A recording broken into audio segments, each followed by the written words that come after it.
In today's video, I'm going to teach you how to share Google Calendar. If you want to let other people access your calendar booking page, Google Calendar makes this pretty simple once you know where to look. In this walkthrough, we're focusing specifically on sharing a booking page link so you can quickly copy it and send it wherever you need. To begin, open Google Calendar and look over to the left-hand side of the screen. In that sidebar, find the section labeled Booking Pages.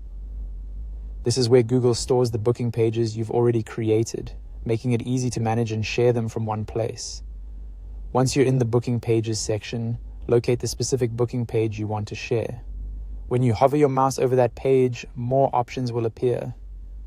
This hover step is important because some of the controls stay hidden until you place your cursor over the booking page name. Next, click the Options menu for that booking page. From there, choose Sharing Options.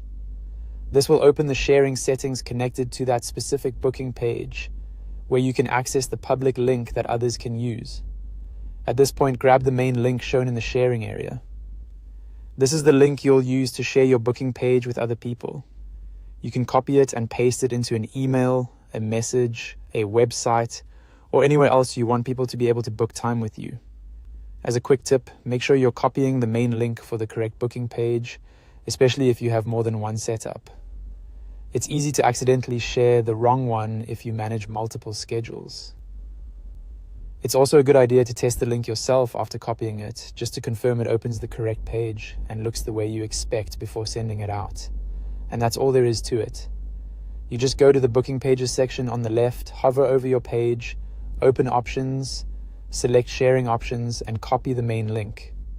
Once you have that link, your Google Calendar booking page is ready to share. Thanks for watching, and I'll see you in the next video.